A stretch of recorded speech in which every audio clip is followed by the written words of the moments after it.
안녕하세요. 재림 성도 여러분. 성도님들에게 주님의 축복이 함께하기를 기도합니다. 가을이 되면 곳곳에 추수를 기다리는 논들이 많이 보입니다. 우리의 영적인 사역도 그렇게 아름다운 열매를 맺을 수 있다면 얼마나 좋을까요? 가을에 결실을 얻을 수 있는 것은 누군가 봄에 씨를 뿌렸기 때문일 것입니다.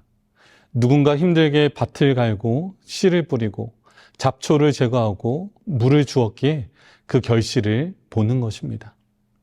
만약 농부가 그러한 일도 하지 않고 열매만 기다린다면 그것은 소용없는 기다림이라 할 수 있습니다. 영적인 사역도 마찬가지입니다. 누군가는 시작해야만 합니다. 누군가는 주님의 통로가 되어야 합니다. 오늘은 그런 의미에서 시작할 수 있는 용기라는 제목으로 말씀을 전하고자 합니다. 함께 호세아서 1장 2절에 있는 말씀을 보도록 하겠습니다. 여호와께서 비로소 호세아로 말씀하시니라. 대체 이 비로소라는 단어는 어떤 어감일까요? 저는 궁금해졌습니다. 영어 성경을 찾아보니 비로소라고 해석될 단어는 begin이라는 단어밖에 없었는데 이 단어 가지고는 우리말 비로소가 가진 어감을 살리기는 어려워 보입니다. 국어사전을 찾아보니 비로소라고 하는 단어의 뜻은 다음과 같습니다. 어느 한 시점을 기준으로 해서 그 전까지는 이루어지지 않았던 사건이나 사태가 이루어지거나 변화하기 시작함을 나타내는 말. 예, 이야기를 듣고 비로소 오해가 풀렸다. 아들은 아버지의 뜻을 비로소 알게 되었다. 그렇습니다. 비로소라고 하는 단어는 사태의 양상이 바뀌어 새로운 국면을 맞게 될 때 뭔가 새로운 시작을 암시하는 말이면서 지금까지 해결되지 않았던 무언가가 해결되는 답답함이 풀리는 시원한 어감이 담겨 있었습니다. 그러고 나서 성경을 통해 비로소가 단어가 쓰인 곳을 살펴보니 역시나 비로소는 하나님께 대한 회개, 돌아옴의 순간에 사용되고 우리 인간들을 향한 하나님의 답답함이 풀리는 순간임을 알게 되었습니다. 셋도 아들을 낳고 그 이름을 에노스라 하였으며 그때의 사람들이 비로소 여호와의 이름을 불렀더라. 창세기 4장 26절. 때에 여호와께서 내게 이르시되 내가 비로소 시온과 그 땅을 내게 붙이노니 너는 이제부터 그 땅을 기업으로 삼으라 하시더니 신명기 2장 31절. 여인이 아들을 낳음에 이름을 삼손이라 하니라. 아이가 자라매 여호와께서 그에게 복을 주시더니 소라와 에스다울 사이 마하네단에서 여호와의 신이 비로소 그에게 감동하시니라. 사사기 13장 24절 25절. 오히려 어렸을 때 곧 위에 있은 지 8년에 그 조상 다윗의 하나님을 비로소 구하고 그 12년에 유다와 예루살렘을 비로소 정결케 하여 그 산당과 그 아세라 목상들과 그 아로 새긴 우상들과 부어 만든 우상들을 제하여 버리매. 역대하 34장 3절. 7월 초 하루부터 비로소 여호와께 번제를 드렸으나 그때의 여호와의 전지대는 오히려 놓지 못한지라. 에스라 3장 6절. 내가 비로소 시온에 이르기를 너희는 보라 그들을 보라 하였노라. 내가 기쁜 소식 전할 자를 예루살렘에 주리라. 이사야 41장 27절. 여호와께서 비로소 호세아로 말씀하시니라. 여호와께서 호세아에게 이르시되 너는 가서 음란한 아내를 취하여 음란한 자식들을 낳으라. 이 나라가 여호와를 떠나 크게 행음함이니라. 호세아 1장 2절. 이때부터 예수께서 비로소 전파하여 가라사대 회개하라 천국이 가까우느니라 하시더라. 마태복음 4장 17절. 이때로부터 예수 그리스도께서 자기가 예루살렘에 올라가 장로들과 대제사장들과 서기관들에게 많은 고난을 받고 죽임을 당하고 제3일에 살아날 것을 비로소 저희에게 가르치시되 마태복음 16장 21절. 만남의 안디옥에 데리고 와서 둘이 교회에 1년간 모여 있어 큰 무리를 가르쳤고 제자들이 안디옥에서 비로소 그리스도인이라 일컬음을 받게 되었더라. 사도행전 11장 26절. 하나님께서는 이 비로소라고 하는 단어를 얼마나 애타게 원하고 계실까요? 비로소 하나님의 재림이 이루어지는 그날까지, 비로소 한 영혼이 주께 돌아오는 회심의 순간까지, 비로소 우리 모두가 진심으로 찬양하게 되는 그날까지 하나님께서는 이 비로소라고 하는 그때를 원하실 것입니다. 그리고 우리 역시도 비로소라고 하는 때를 기다리고 있습니다. 뭔가 답답한 국면이 전환될 시기를 바라보고 있는 것입니다. 새로운 영적인 도약을 이루어낼 수 있는 그 시기를 우리 모두가 원하는 것입니다. 비로소가 사용된 성경 구절을 통해 보듯이 하나님은 영적인 일을 위해 자원하는 사람이 있을 때 그 사람을 적극적으로 사용하시는 모습을 보게 됩니다. 누군가 시작할 수 있는 용기를 가지고 기꺼이 자신을 희생할 때가 비로소의 순간인 것입니다. 시대소망 269페이지에는 이런 말씀이 있습니다. 그리스도께서는 사람들 가운데 있을 대표자로서 타락하지 않은 천사들을 선택하지 않으시고 인간 곧 그들이 구원하고자 하는 자들과 같은 성정을 가진 사람들을 선택하신다. 거의 참을 수 없는 열성을 가지고 천사들은 우리의 협력을 기다리는데 이는 사람과 교통하는 통로는 사람이어야 하기 때문이다. 성도 여러분, 마중물에 대하여 들어보셨나요? 땅속 깊은 곳에 잠자고 있는 맑고 시원한 샘물을 모셔오기 위해 마른 펌프에 붙는 천물을 일컫는 고운 우리말입니다. 먼지만 날리는 메마른 펌프는 단 한 방울의 물도 품어낼 것 같지 않지만 어둡고 깊은 곳에 생명을 살릴 기쁨과 평화가 있다는 것을 믿고 그 어두운 깊음 속으로 내려갈 때, 내려가 잠자는 생명을 흔들어 깨울 때, 달려오시는 그분을 마중할 때 한 바가지의 마중물과 거대한 샘물은 한 몸으로 솟구쳐 터져 올라옵니다. 저를 포함하여 우리 모두가 그런 마중물 같은 성도가 되기를 간절히 원합니다. 크리스 스토리가 쓴 이웃사천 전도법이라는 책에는 이런 내용이 있습니다. 1969년 7월 21일 새벽 3시 56분 닐 암스트롱은 달에 발을 디딘 최초의 인간이 되었다. 1953년 6월 1일 에드먼드 힐러리와 셔파 텐싱은 세계 최고봉 에베레스트를 정복했다. 1911년 12월 14일 로이드 아문제는 남극 탐험 경주에서 스캇 대장을 눌렀다. 1954년 5월 6일 로저 베니스턴은 1마일의 4분 벽을 깼다. 1966년 7월 30일 월드컵에서 잉글랜드는 서독을 4대2로 꺾고 줄리메 컵을 차지했다. 1997년 1월 26일 낮 12시 5분 나는 친구 조프가 그의 일생을 그리스도께 드리고 거듭나는 기도를 그와 함께 드렸다. 이 모든 사건들 중에서 온 천국이 떠들썩하도록 잔치를 벌이게 한 사건은 꼭 하나밖에 없다. 이것은 축구 스타 허스트가 넣은 세 번째 골 같은 것하고는 상대가 안 되는 사건이다. 누가복음 15장 7절에는 죄인 하나가 회개하면 하늘에서는 더할 나위 없이 기뻐한다고 했다. 사람들이 예수께로 돌아오면 곧 잔치가 벌어진다는 이야기이다.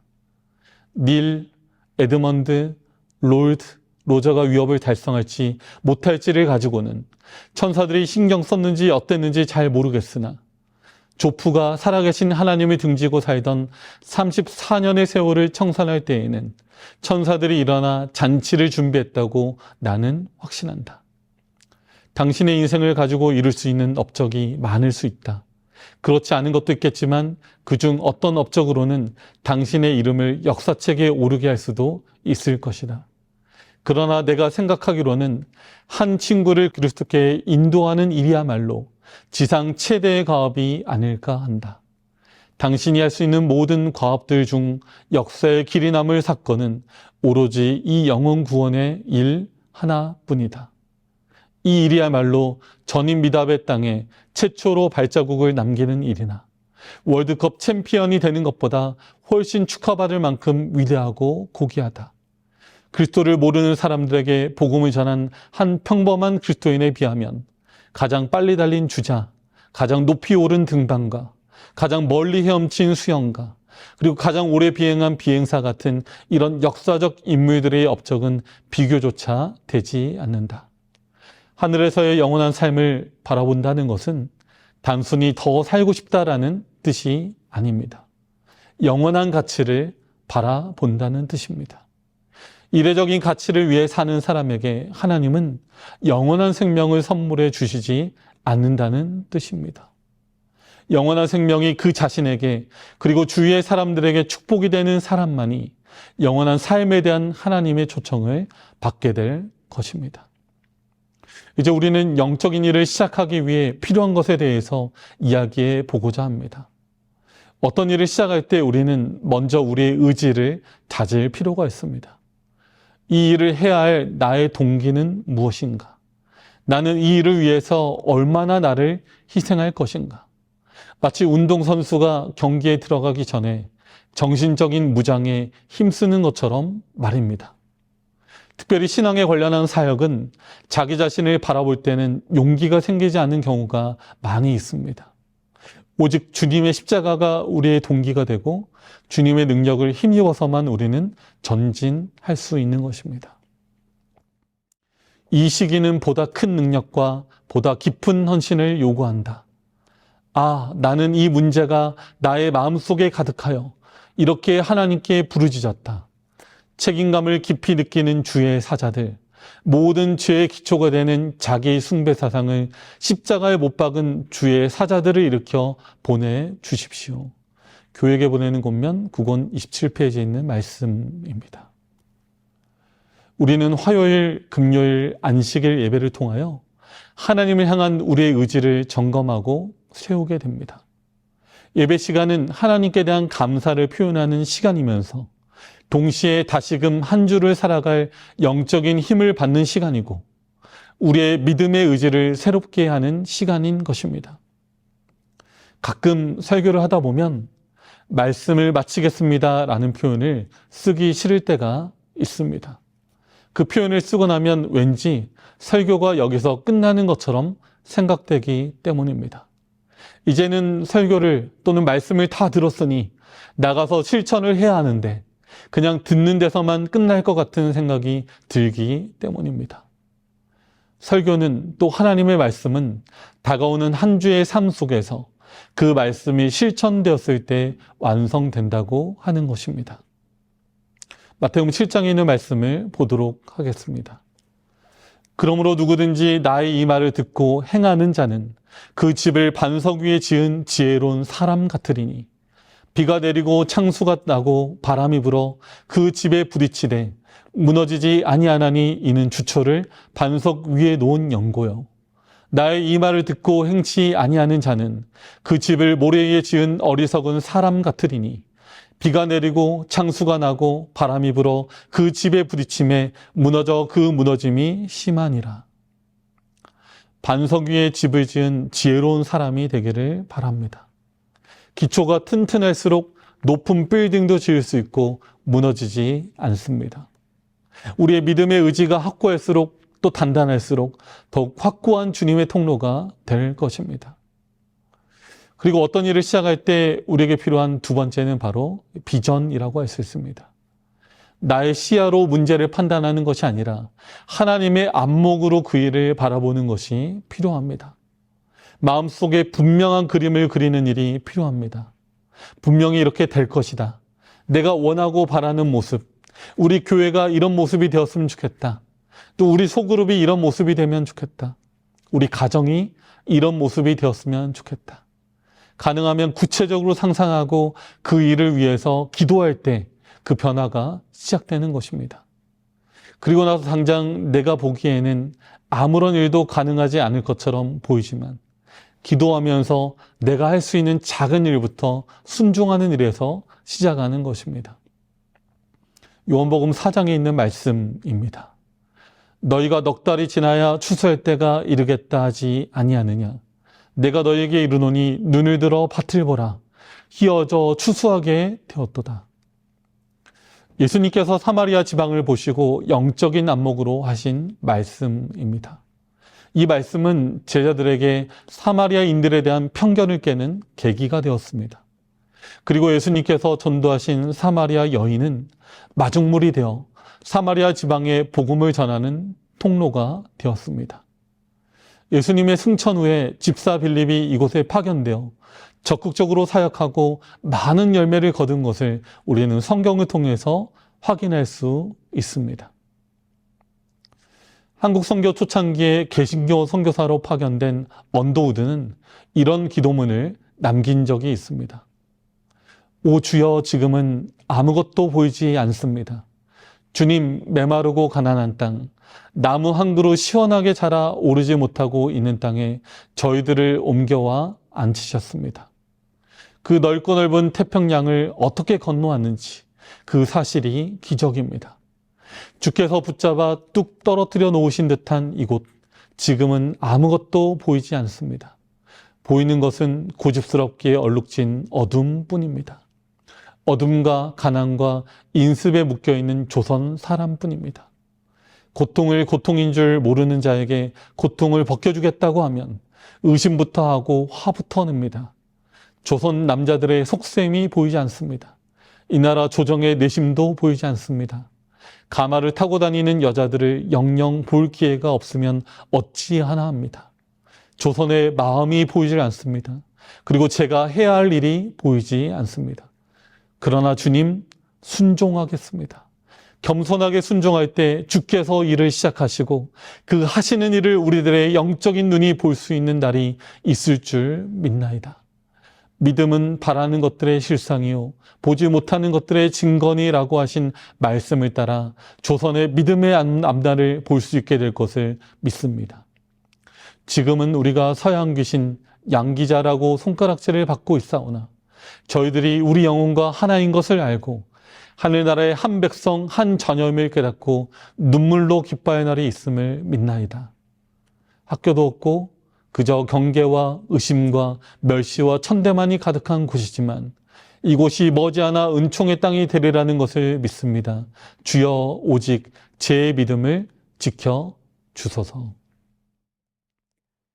언더우드 선교사의 기도처럼 때로 우리의 눈앞에 아무것도 보이지 않는 막막함이 우리를 사로잡을지라도 믿음의 눈으로 바라볼 수 있는 믿음의 사람들이 되기를 간절히 바랍니다. 이제 마지막으로 필요한 것은 바로 추진력입니다. 추진력은 지속하는 힘이라고도 할 수 있습니다. 어떤 일을 시작함에 있어서 그 일이 쉽지 않은 것은 관성의 법칙 때문에 그렇습니다. 관성의 법칙이란 물체가 그 상태를 지속하고자 하는 그 힘을 이야기합니다. 멈춰있는 물체는 중력의 힘을 통해 그 상태를 지속하고자 하고 움직이고 있는 물체는 가속력을 받아 그 상태를 지속하게 됩니다. 따라서 멈춰있는 물체를 처음 움직일 때는 멈춰 있으려고 하는 관성의 상태를 넘어설 수 있는 힘을 가해 주어야만 되는 것입니다. 한번 밀어서 움직이기만 하면 그 다음부터는 훨씬 수월해지는 것을 볼 수 있습니다. 교회 안에서 영적인 사역을 시작할 때에도 이러한 관성이 작용되는 것을 볼 수 있습니다. 새로운 일을 시작하려고 하면 그거 해봐도 잘 안 될 텐데 또는 그 일을 왜 하는지 모르겠어. 현재 상태도 충분히 좋은데 라고 하는 관성이 작용할 때가 많이 있습니다. 따라서 우리는 하나님의 뜻이 지시하는 방향으로 가기 위해서 이러한 관성의 법칙을 이해할 필요가 있습니다. 힘들지라도 한 발자국 한 발자국 지속해서 전진하는 그것이 필요하고 인내를 가지고 그 일을 멈추지 않을 때 마침내 그 사역은 가속력을 갖게 될 것입니다. 연예인 중에 션과 정영 부부가 있습니다. 그들은 1년 중 한 번 청량리에 있는 최일도 목사를 찾아갑니다. 그리고 최일도 목사가 운영하는 바퍼 사역을 위해서 봉사합니다. 특별히 그냥 찾아가는 것이 아니라 365만 원이라는 돈을 들고 찾아갑니다. 그 돈은 그날 노숙자들을 위한 그 무료로 한 끼 식사를 공급하기 위한 이 부부의 모금액입니다. 날마다 하나님께 대한 감사한 마음으로 10,000원을 구별하여 저금통에 넣고 그들의 결혼 기념일이 되면 그곳에 가서 봉사한다고 하는 것입니다. 벌써 여러 해 동안 그 부부는 꾸준히 그 활동을 하고 있습니다. 성도 여러분, 이렇게 지나고 보면 이 일을 어떻게 했을까 싶은 일들도 다 처음에는 그 일을 시작한 한 걸음이 있었을 것입니다. 그러나 그 한 걸음 한 걸음 그 일을 지속했을 때 그 일의 열매는 너무나도 아름답게 맺히게 되는 것입니다. 빠르게 지나가는 시간 속에서 아직도 내 삶의 열매가 잘 보이지 않는다면 그것은 우리가 무언가를 시작하는 일에 게을렀다는 뜻입니다. 우리 교회에, 우리 가정에 내 삶의 열매를 바라신다면 하나님께서 내 삶에 무언가 역사하셔서 하나님께서 역사하시는 그 증거를, 그 열매를 경험하기를 원하신다면 오늘 무언가를 시작하시게 되기를 간절히 바랍니다. 시작하는 일이 없이 또 시작하는 용기 없이 이루어지는 일은 절대 없습니다. 우리가 믿음으로 승리하며 여러분 시작하는 그 일이 언젠가는 놀라운 믿음의 역사를 경험하게 되는 우리 모두가 되기를 간절히 바라면서 오늘 말씀을 마치겠습니다.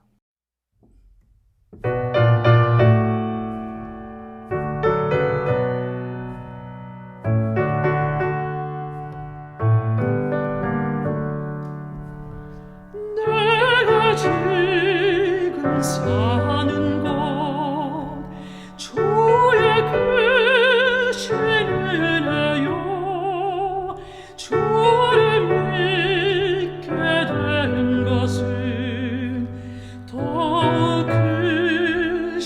은혜라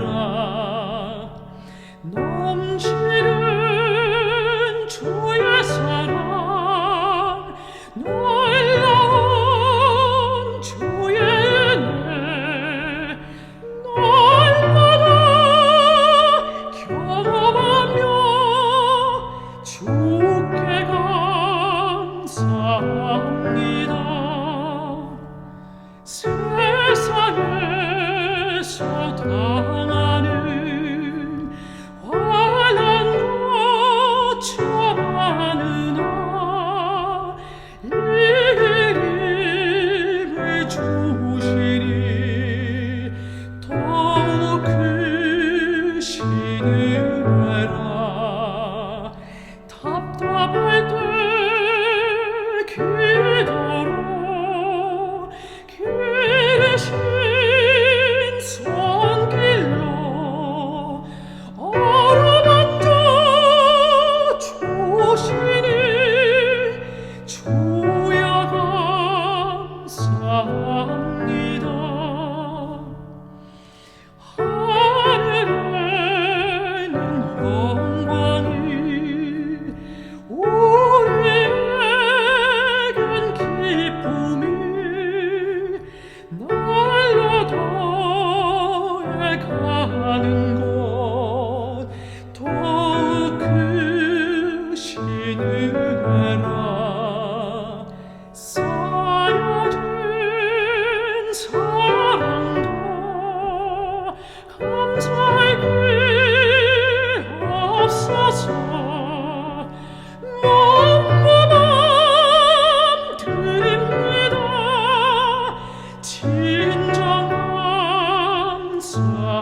감사합니다. 사랑과 은혜가 많으신 아버지 하나님, 우리가 때때로 무언가를 시작하기를 주저할 때가 많이 있습니다. 우리가 용기가 없어서 주저할 때 하나님, 우리의 믿음의 눈으로 믿음의 역사가 어떤 것들을 이루어낼 수 있는지를 볼 수 있도록 도와주시고 하나님의 명령에 순종함으로 그 일을 시작할 수 있도록 도와주시옵소서. 주님, 우리가 언젠가는 이렇게 시작한 작은 일들이 정말 놀라운 하나님의 역사를 이루는 것을 경험하게 될 줄로 믿습니다. 지금 당장은 여러 가지 반대와 여러 가지 현실적인 상황으로 그 일이 잘 될 수 있을까 의심하는 상황이 많이 있지만 그럼에도 불구하고 우리가 그 일을 믿음으로 순종하며 나아갈 때 하나님께서 그 일들을 하나하나 성취해내시고 이끌어내시는 그 역사들을 우리가 보게 될 줄로 믿습니다. 하나님, 종종 사단이 우리의 믿음을 꺾어놓고 우리의 용기를 꺾어놓을 때가 참 많이 있습니다. 우리가 다시 한번 용기를 낼 수 있도록 하나님 도와주시고 하나님의 말씀을 통해서 우리가 하나님께서 이루시는 것들을 더 많이 기대할 수 있도록 인도하여 주시옵소서. 오늘 우리를 이끌어 주시는 그 하나님의 말씀에 순종하며 우리가 오늘 또 기도로 나아가는 우리 모두가 되도록 도와주옵기를 예수님의 이름으로 간절히 기도드립니다. 아멘.